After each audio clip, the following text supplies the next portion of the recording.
Welcome to the How of Business with Henry Lopez and David Begin, the podcast that helps you start, run, and grow your small business. And now, here are your hosts. Welcome to this episode of the How of Business. This is Henry Lopez, and my guest today is John Wilker. John, welcome to the show. Thank you much, Henry. Glad to be here.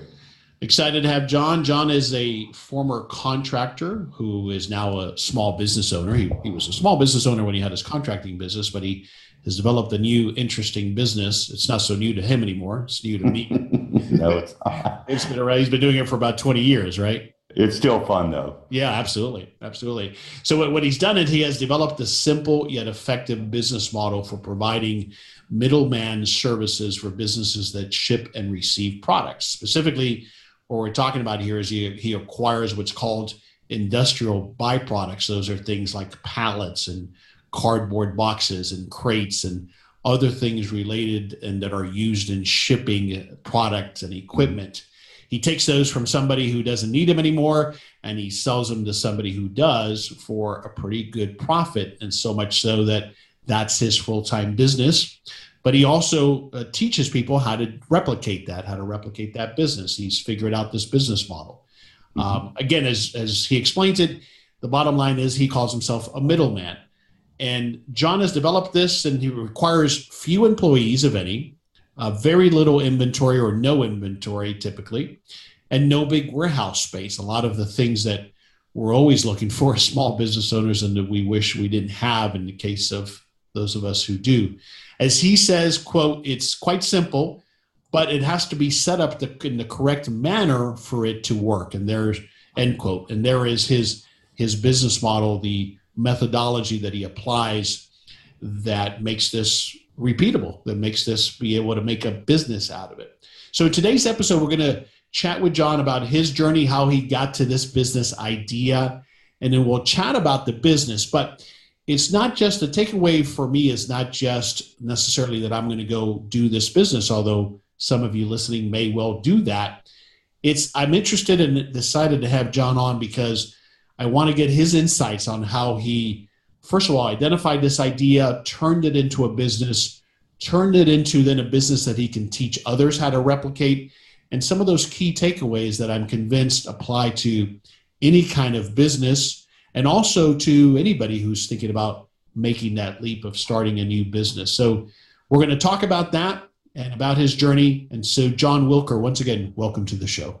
Thank you again, Henry. And when you were describing this business, it sounds so unsexy. But hopefully, it's unsexy maybe in that it's not something that is a flashy business per se, but it's sexy because it's a great example of an American small business, in my opinion. Right. And once we kind of peel back the onion here, the numbers are sexy. And I like the fact that it's invisible as well. So we'll get into that aspect of it as well. So, and one of the numbers that I really like that we'll talk about is how much time you have that's free, which is at the end of the day, what all of us are trying to accomplish in becoming our own boss, right? Exactly. That flexibility. So, but before we get there, let's go back in time. Tell me about what you were doing prior to this business.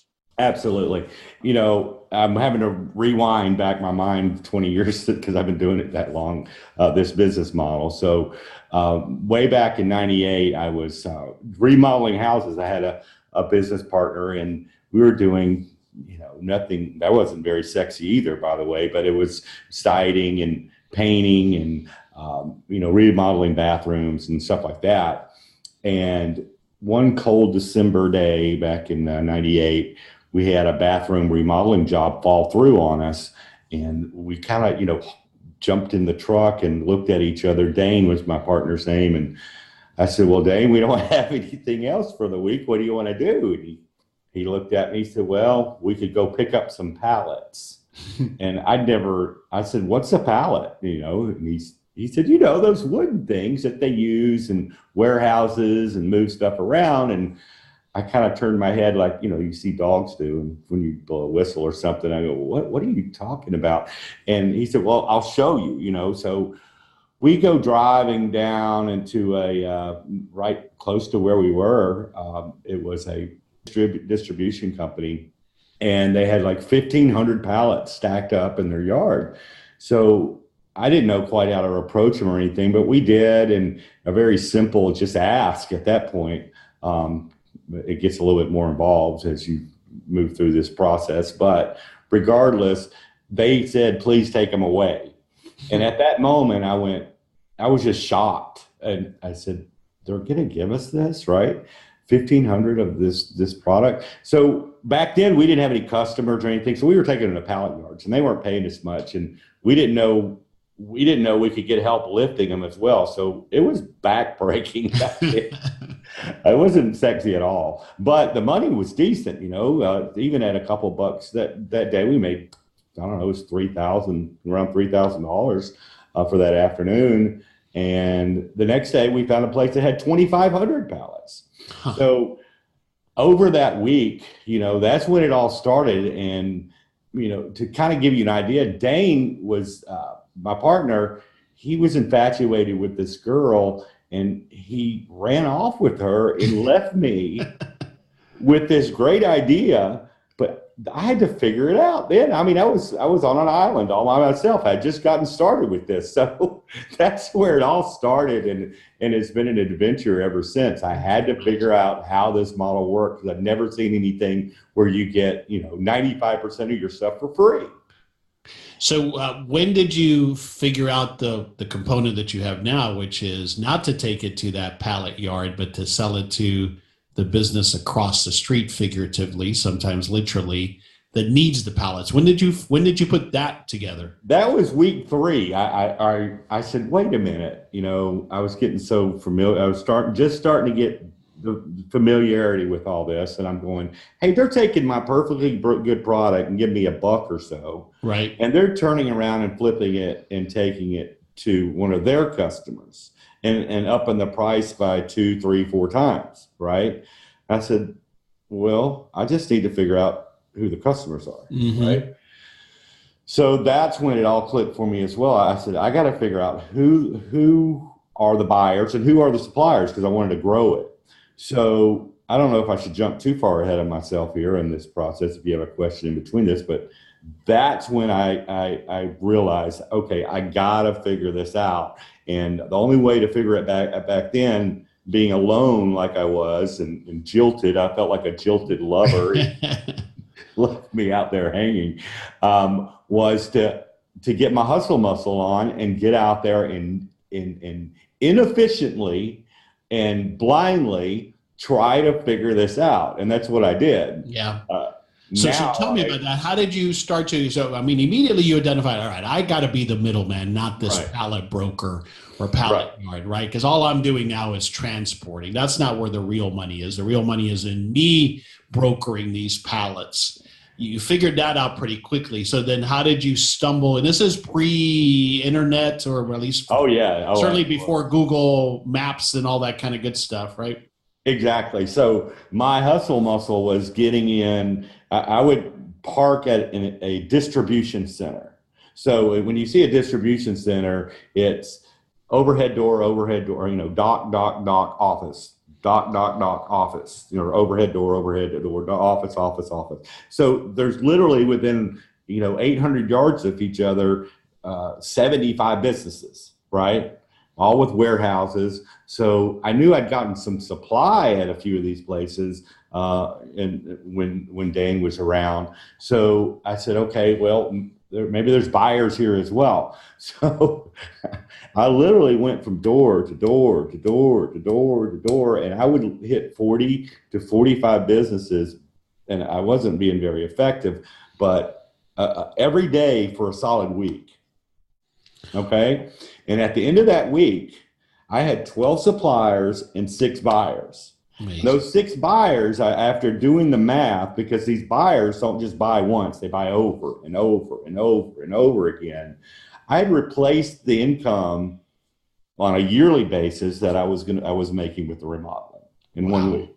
Okay, so many questions here. Why was it better for them to buy from you than to continue buying from the pallet yard where they had been buying before? Okay, that's a great question. Well, it's not just the pallet yard, but we'll get into that in a second. But the pallet yard, they have the inefficiency of overhead. They have to hire the guy to fix the pallets. They have nail guns. They have forklifts and the rental of the property and the trucks and all that. So there's all this overhead. And they have minimum orders, right? So if you're a mid-sized business and you got to order instead of what I need, I'm a mid-sized business, I need 100 pallets this week, right? Well, if I order from the Pallet Yard, they have a minimum of 500, right? And now they also have the problem with, not the problem, they don't have a problem, but the buyer has a situation, they're going to have to pay a premium price because they have to cover their overhead, the Pallet Yards do. So I have to order too many at one time and I have to pay an extremely high price that I don't like to pay. But I got to do it because I got to ship my stuff out. Right. So it kills their cash flow, especially with the type of businesses that I guide people to deal with. They don't like it. They have resentment. Okay. So there's that, or they have another individual that they're buying from, kind of like me. But the problem with this industry, as I stated earlier, it's unsexy and it's invisible. So for whatever reason, and I'm not complaining because I like it, right? The people they're dealing with they haven't taken a bath in 3 days, okay, and they haven't shaved and they don't have, their phone's been shut off 3 times this year, and they're not dependable, and they want to be paid right then. So it's kind of like knocking out third graders as far as that part of the model goes. It's just not anybody with game has jumped into this arena. And that's still the case in most if not all markets today. It's still the case. It's amazing. I get stopped. I'm at a gas station, and I have my pallets or whatever loaded on my truck. And these people still come up to me and go, "What are you doing with that? How are you moving?" They're stuck in one little product line and one little model, and they just don't have the game to expand the business, whether it be through ignorance or laziness. I'm not sure, but I don't care, and I'm happy about it. Yeah, no doubt. Okay, so 3 things I'm taking away from that. One is you are more flexible than that larger provided. You provide that flexibility to your customer, the people that are buying the pallets. We'll talk about the people you're getting them from in a little bit more in a moment. Right. You're beating them on price as well, typically. Although that might be it's more, I don't have to buy 100 pallets. I can buy the 25 that I need from you today. But then this last thing is so key, because I think what you've found there, and this applies again, these are these things that apply regardless of the type of business. You're professional. You show up. You can be found a month later. You are applying a level of professionalism. This is not something you're doing on the side in between gigs. This is your business. Right. Exactly. And in addition to that, I'm offering, since at least now, in the beginning, I wasn't able to offer as many solutions as I am now. But the longer I was in this game and in this business, I was able to see all the pain points and the sweet spots for these business owners. It repeated itself over and over. And it's the same everywhere. This is not unique to where I live, this business model. This is how the world moves, the pallet. So I was able to offer other solutions that I would uncover as time went on, right? Give me an example of other solutions. Okay, example. They would have shelving, and they were thinking they only needed, everybody's familiar, I don't want to get too far on the lingo, but it's the 4840 standard pallet, the kind of pallet you would see at a grocery store. In the back of a grocery store, lying by the trash bin or whatever. Well, yeah. When they have shelving and they're trying to, store some of their stuff on their inventory on the shelving, but they're 4840 sticking out 6 inches or 8 inches, causing the possibility of an accident, right? Right. So, all right. Hey, 2 days ago, I was at a place that had a slightly shorter pallet that fits on. I know it fits on that shelving. Listen, how about or what about stacking pallets? You have your inventory spread out on one layer. What if we can go vertical with some of this stuff? Right? So when you're as you develop a relationship with these buyers, you're consulting on how they can more efficiently manage, move, store this inventory. Exactly, and at a lesser cost. Another example is will call. They would have strictly those standard pallets I was referring to, and put 2 boxes or 3 boxes and ship it out on a customer that actually approached their business and was picking up. Right. Well, that's that's silly. They're paying premium price for that larger pallet. How about we introduce you to some other things, some will call pallets. We'll call it that, right? And you can, if you have 2 boxes, you put it on this smaller pallet and save some money. So now I'm selling them longer pallets. I'm selling the standard pallets. I'm selling the smaller stuff. And then I start introducing corrugated boxes or dunnage or crates or whatever the case may be as we move through this process. So now one customer develops into 5 revenue streams. Okay. Yeah. Okay. I'm going to come back to that in a moment. But before we leave how you got here, how long then did it take for you to decide this is my new business? I'm going to abandon contracting. Oh, this is a funny story. After that gig, I never did a remodeling job again. Interesting. So that was it. But after that first week I described to you, where I got those first 6 customers, and I have 4 of those customers to this day, 20 years later. And those 12 suppliers, a friend of mine opened up a catering business and she needed help. And I don't know why. Well, I know why I did it. She was cute. And so I said, yeah, I'll help. This is before your wife. This is before my wife. Okay. In case she listens, we make sure we don't get yourself in trouble. Yeah. Well, I'll probably be in trouble anyway. That's true. So anywho, I just did it. I said, okay, I'll help you out for, a month or whatever. But listen, I got this other business.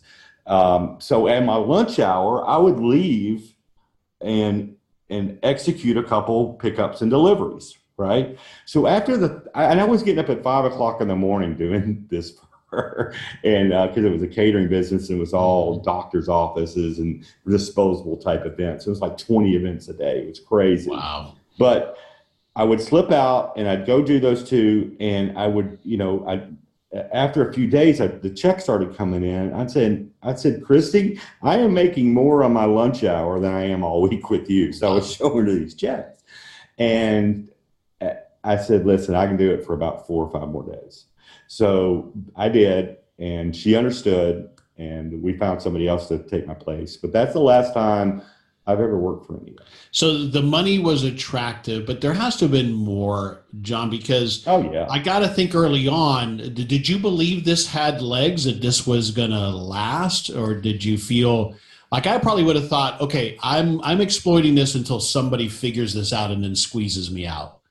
Well, I was running across who my competition was. Yeah. So at that point, I was inefficient to the aspect of not knowing where to go to begin with. But as time went on, I kept on running into who my competition was. I see. And it was kind of like knocking out 3rd graders. Yeah. So that gave you more and more confidence that nobody's going to take this from you anytime soon. Exactly. And I never had seen a model where I'm getting, 95% of my stuff for free as well. So I didn't see.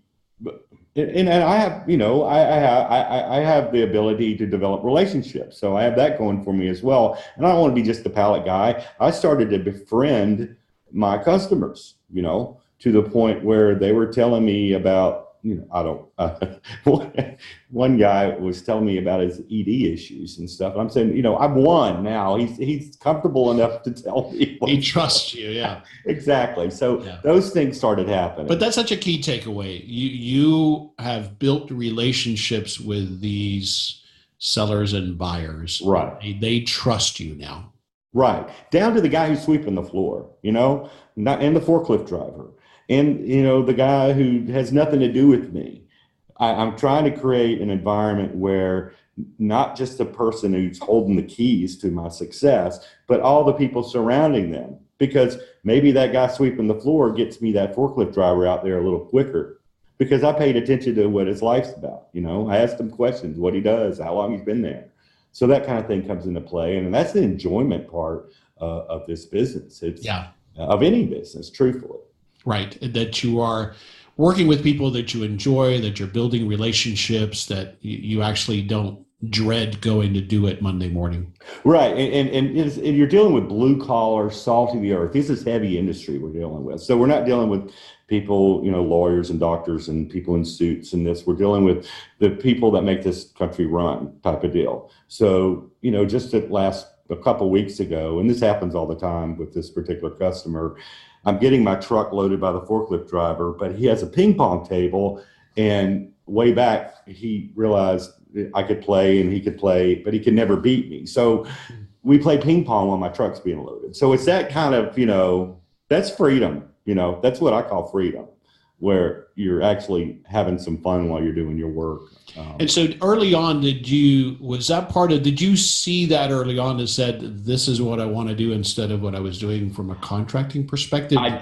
Did you see that early on? Yeah, because it felt like a treasure hunt to me. And it kept on, the thought that kept on coming through my mind over and over again is I had back in my 20s, I was stuck in a corporate type gig, and I felt like a cog in the machine, and the for lack of a better word, the owners were jerks of this business down in Fort Lauderdale where I used to live, and it was just high stress and no appreciation, and I was stuck. Felt like I was in that cubicle type life, and I didn't like it.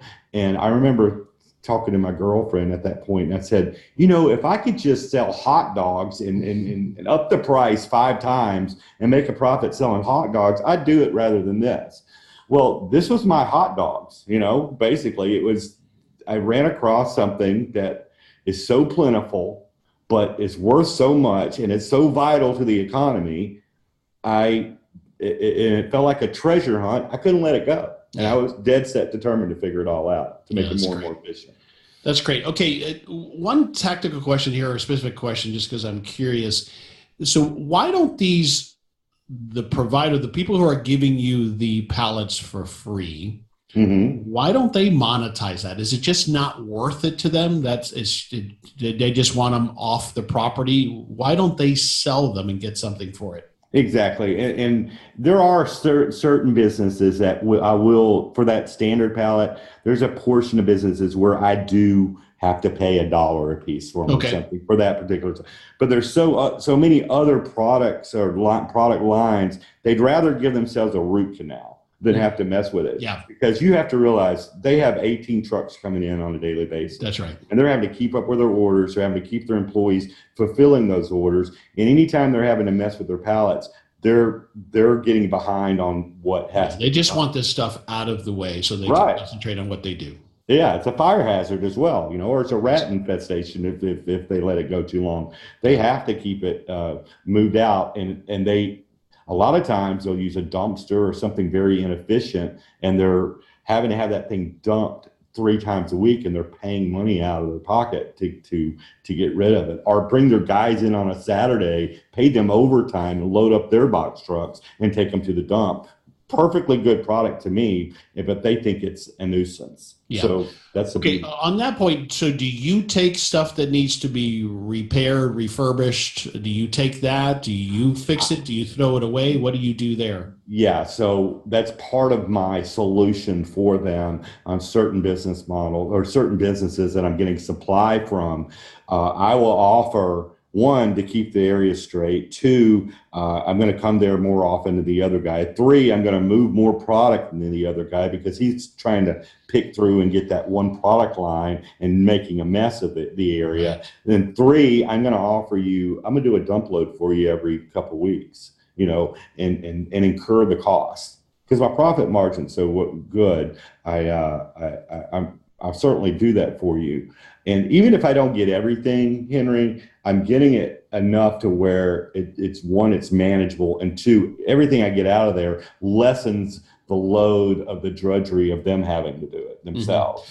Okay, but you're not repairing any pallets. No. Okay. The ones that need to be repaired, I separate, or I have the forklift driver separate, and when I do a dump load for them, every once in a while I'll have a loose board and I have a hammer in my car. Yeah, sure. Knock it down, but so where do those pallets that need to be repaired? Do you have a facility then that you do that, or how do you manage? No. I don't mess with it. I just take those to the dump. Okay. And I have some customers, that one I was speaking of that is only putting a few boxes. Well, if it's missing a front slat, and there's still plenty of room for what they're putting on there, I'll give them a little discounted price. Yeah. So I'm still moving more product for that supplier. I got to keep that supplier happy.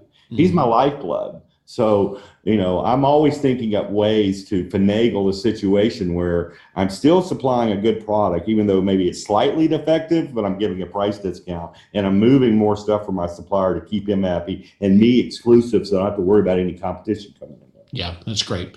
Okay, the other topic I want to talk about, again, it applies to so many businesses, is cold calling. Mm-hmm. You mentioned your hustle muscle, I think you said, and going and knocking on doors, and you teach that now to others as you teach this business to others. Well, how do you help people overcome that disdain and fear that we all have towards cold calling? What's your secret? Well, it's a mindset. And if you go in there trying to think, all right, I'm going to try to make some money from this person, you're not going to do very well. It shows, it bleeds through. What I take the approach is, how can I help this business? How am I going to uncover their issues, right? What questions do I need to ask to uncover those pain points? And what Rolodex of answers am I going to have ready for them if they say no to this? What's my next item to sweeten the pot, right? So for me, it's a matter of going in there, and the fact that I'm actually asking the questions when they're not used to it, and getting involved in the way their business works when they're not used to it in this particular niche. It's a breath of fresh air. I have students that are getting bear hugs from these warehouse managers because they finally have somebody that can speak their language, know their pain, and they're going to be dependable, right? So if you approach it that way, I don't feel like I'm selling. I feel like I'm a solution. Yeah, I love that. This is Henry Lopez. Let's take a quick pause on this episode to chat about your small business dreams. Do you have a great business idea, but have just not been able to get it launched? Have you built a successful corporate career, but need some help making the transition to entrepreneurship? Are you ready to start building your own wealth instead of someone else's? I invite you to schedule a free business coaching consultation with me. Just text BizCoach, altogether BizCoach, to 31996 for more information. I welcome the opportunity to chat with you about your business dreams and goals, and offer the guidance and accountability that we all need to launch our first business. As an experienced entrepreneur who also made the difficult transition from the corporate world, I understand the challenges you're facing, and often it's about helping you ask the right questions so that you can make progress towards achieving your goals. I can help you through your transition to becoming your own boss. To find out more or to schedule your free coaching session, just text BizCoach to 31996 now. That's BIZCOACH, BizCoach, to 31996, or visit thehowabusiness.com. All right, so when did it turn into, I've got a business here, it's a great business, I know how to do it, now I'm going to teach others how to do it? When did that happen? Well, about a year and a half ago, a couple things happened. I'll just go over one. I haven't mentioned this, but this business gives me a lot of freedom, and I'm able to pursue other things that I love, whether it be music, and I'm an artist and I paint, and I do have a little bit of an internet business that's passive income. But I had a friend of mine on that internet business aspect, and he came over to Atlanta for that. And he got in here, and I realized, oh wait, I got a couple of deliveries this morning. So I said, hey, I gotta go do a couple pickups and deliveries. And he goes, what are you talking about? Well, I never told him, right, about this other business I had. and I said, well, I have a pallet business, and I have 25 businesses buy from me. I have about 60 businesses that don't know what to do with their stuff, and I just connect data. He goes, what? You never said. So I said, well, come along with me. So he came along with me and rode through it, and we made a couple $1,000s in about 2.5 hours that morning. And he looked at me at the end and he said, John, this is brilliant. Can you teach me how to do it? And a little light bulb went off over my head, and I said, well, why should I have all the fun? I should teach people how to do this. This is so weird. I'm not sure how it's going to work out because people don't see this business. It's invisible, but well, let's do this. So I videotape myself over the next 4 months and everything I do and everything I say and every person I talk to.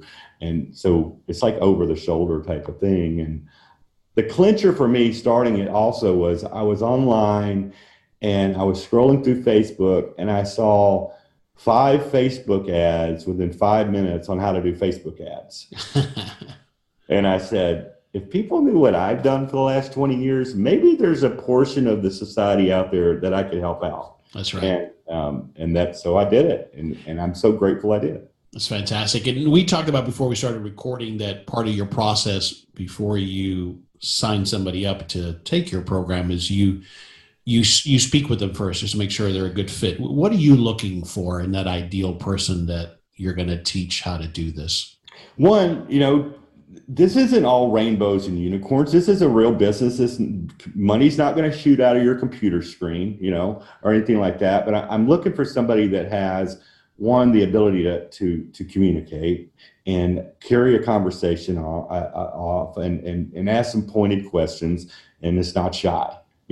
That's kind of the prerequisite, because you are going to have to speak with some people and you're going to deal with some folks that you don't want to be just a pallet guy. So I want to identify those type of personalities traits, because I've gotten people on the phone and they're terribly shy and stilted, and I've talked them out of doing this because it's part of the game or the part of the business model, because it's not like the sexiest thing and the most intricate business model. So you better have some moxie and be ready to get out there and hustle a little bit to make it to start with, and be able to solidify that relationship by your communication skills. So that's what I'm looking for, to make sure that I have people that are wanting to create a better version of themselves. Yeah, John, I think that applies to so many businesses. I think that's such a general thing,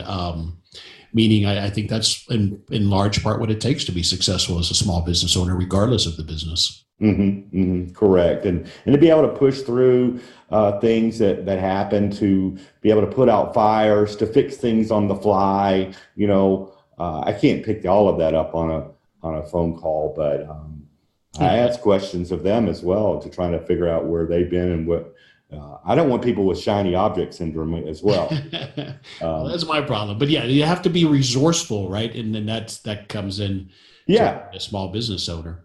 Right. What else have you learned now about business, the business side of it? Obviously, you were a business owner when you were a contractor, but this is now at a different level, especially now that you're teaching others. What are some key things that stand out that you had to learn about managing a business? Well, it's going the extra mile for your customer and how that pays off. My dad used to have a saying. He said, "There's not much traffic on the extra mile." Right. So that's always stuck with me. And sometimes your customer places you in situations where you want to cuss, but at the same time, it made me want to share as much with my customers so they know more about my business model, and the more they know about my business model, the more flexible they are with me. So I found that to be invaluable above and beyond the relationships that we build between my customers. So they have to understand. Transparent with them as to how your business works has helped you. Exactly. Okay. If I want to take a week and a half off, I have to have them understand, listen, we got to load you up. I know you don't need this now, but you don't want to run out, right? So we have to load you up with pallets. Hey, listen, I'm running out of room. It's not, I call it my quote unquote storage, but it's actually my supplier, right? I'm not exactly totally transparent. Sure, yeah, no, that makes sense. But listen, is it okay if I bring some over here so I can make room, and I'll invoice you later this week? That kind of thing. So I'm always able to they know what my cycle is, and they know that I have to keep this thing moving, because it could, if I don't, it causes kinks and problems on both ends of the issue. So that's part of it. I'm really transparent as possible with them, so everything runs smoothly. You have no employees? None. Well, listen, I have to backtrack. I've given up my Thursdays to a friend. And he goes out. I've taught him the business, and he knows who my suppliers are, my buyers are. I've known him for 20 years. He's seen me do this whole time. And I let him do it on Thursdays. I have a certain area of town I work, and it takes him a couple hours, and I pay him a percentage of what the sales are. I mean, that's because the challenge I see with this particular business is how do you begin to step back from it so that it makes you money when you're not there? Is that one of the ways you think you'll do that? Yeah, that's one way. Or you could hire a day laborer. But listen, my wife knows how much time I have available, right? So if I don't get out of this house, I have this honey-do list. So I want to get out. And plus, I have the internet business. And if I sit in front of that computer screen for much longer, I'm going to become a pool of sedentary blood. And I have to get up and move. So it is a way for me to do both. So I'll do it as long as I can, because plus I love the people, the businesses and the owners and the employees that I deal with. That work for these businesses that I deal with. So, do you do any traditional marketing, not for your education component, but for the pallet business itself? I offer, that's a good question. I built mine out, so I don't have to do that myself because I've been doing it so long. So I guess I got ahead of the curve on the internet part of it. And it's not a necessity. I make plenty of money doing this, and I have it, kind of like a well-oiled machine at this point. And it's really much on autopilot. And I only add when it makes sense, add new businesses when it makes sense. But for my students, since this is the age of the internet, I'm able to offer, in the course, it's the only thing I have in addition to the training. If you wanted me to build out a website that's optimized for mobile and phone and for SEO, search engine optimization for the web, and have traffic coming to you, right? Because I can do that for you as well, because I'm kind of a ninja when it comes to that. I've just had the time to learn it all. So I do offer that for some of my students. And there's a whole brokering side to this where it's hands off, and someone else does all the work and you get a sliver to deliver, so that website can come into play in that aspect. So I have women doing this in New Jersey and Sacramento and Utah and Virginia. So they just work that part of the model where they don't have to go out and move anything. It's a brokering side, and I teach that in the course as well for passive income. Yeah, that's great. Okay, so we've just touched on it, but so then summarize for me. You have obviously besides the business, but the thing that you have to offer is this course, this online course to teach people how to do this, right? Correct. You'd like me to explain exactly? Yeah. Just give us briefly the high-level summary of this offering. Understood. So the course itself, I built it out, or like I said earlier, I went out in the field for 4 months and recorded everything that I do. So it's all in sequence. 13 modules. The modules, just to name them, and each module has, a multitude of videos and downloads in it. All the questions that you have to ask suppliers, where to find suppliers for drums and where to sell those. So there's a whole multitude of files in there in one location for you that are available. Once you're done with the course, we have a Facebook group for all the students that are across the United States and Canada and Australia.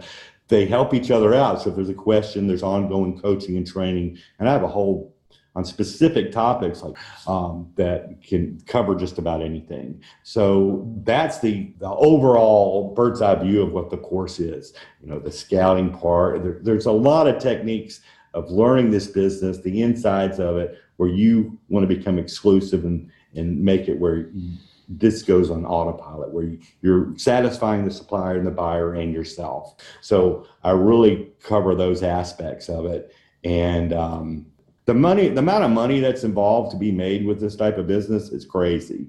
So believe me, if you have the opportunity to check it out, or if you want to do a little bit more research and go through, do your due diligence, and we'll be giving you a link to check out some more and do your research. And then call me up and let's get this thing going for some of you guys and get out of your cubicle. Yeah, no, I think that's great. I think it's a fantastic offer. And again, the way you've approached this, the way you do approach this is that people should feel free to reach out to you and have a conversation. Make sure it is a fit for them before they invest in this or anything else like it. So just search for John Wilker or John. There aren't too many Johns. Well, maybe there are, but John Wilker. At least connect with John and see if this might be something that would work for you. He's done this. He's got the program to teach you how to do it. He's teaching people how to do it today. So wonderful. All right, we'll start to wrap it up. I'm always looking for a book recommendation. Is there a book you've read in the past or recently that you would recommend? Yeah, actually, one of my students recommended a book a little while back. He's a clinical psychologist. His name is Jordan Peterson. He's supposedly a rock star, as far as the clinical psychologists go. And he's written a book called the 12 Rules for Life. And one of the rules that really stuck out to me is, don't compare yourself to others. Compare yourself to who you were yesterday and try to make a better version of yourself today. Yeah. And so stuff like that, it's really inspiring and it keeps me on my toes and try to do as best I can for the people I'm surrounded with. I love that. Yeah, that's a great takeaway. Thanks for that recommendation. We'll have a link to that book as well on the show notes page of this episode at thehowofbusiness.com. So we'll wrap it up with this, John. What's one thing you want us to take away from this conversation? I guess if this type of business model, if I don't care what you're doing, where you are in your life. If you're, let's say you're trying to run an internet business and it takes a while to get it going, this is something that gives you the time to do it. Right. Or if you're stuck in your cubicle and you're just tired of it and you want some freedom, that's what this is. It's not sexy. It's not normal even. It's such a weird, oddball kind of business model. But once you start doing the research, you'll start to see what a necessity this business is for other businesses. And you might be the person to do it. So think of it in those aspects and be ready to fix things on the fly. That's what life's about. You get into an opportunity, you see the problems, and you fix it as you go along and quit planning and do what you got to do to make things happen for your life. Love it. Well said. So many takeaways there, especially just the point about making it happen. Just do it, right? I've always liked that marketing campaign, just do it. But it's a business that the break even is very fast. So there's not a big investment up front. Yeah, you probably have to have some kind of a vehicle that's conducive. Or rent one. There you go. But I don't have to wait 6 months to start producing a profit. I can do that very quickly. Absolutely. And it's about, I always classify businesses as either you're in the shovel business, meaning you sold the shovels to the miners, or you're in the mining business. And the mining business has a lot of risks attached to it, including I may not find any gold. But here you're providing this essential component that these particular businesses, as you've identified, need, but it's not there anywhere near their core competency. You've solved that problem for them. Correct. Yes. And that's a great analogy. Yeah. You're not the gold digger. You're the picks and the shovel that accomplish that goal. Right. And this particular product line, whether it be pallets or crates or drums or dunnage or wire reels or corrugated boxes or Gaylord boxes, there's so much of it, right? It's the way the world is transported. Everything you see in your house, everything you see in this room around you, at one point in time was in a crate, on a pallet, or in a drum, or in a corrugated box. That's right. There you go. So there's the magic of it. Love it. All right. Where would you like us to go online to find out more about you? All right. This is not ideal, but I'm going to tell you to go to thesimplestbiz.com and look for this big red button that says, get more information, right? Don't click on register and all that. That's for the students, but I just have it on my page there. Just click that button, get name and email, and it'll take you through the process of where we go from there. Okay. Fantastic. All right. Perfect. Excellent. John, this has been a great conversation, very enlightening. I always love talking about business. That's why I do this show, but it's just a great perspective. Thanks for sharing your knowledge, your insights, and just how you came to this business and what you're doing today. Thanks for being with us today. Thank you, Henry. I appreciate you giving me the opportunity to speak to some folks, and you're good at what you do, sir. I appreciate that. This is Henry Lopez. You've been listening to another episode of The How of Business. My guest again was John Wilker. We release new episodes every Monday morning, and you can find us on iTunes, Stitcher, and at our website, thehowofbusiness.com. Thank you for listening to The How of Business. For more information, links, and other resources, please visit thehowofbusiness.com.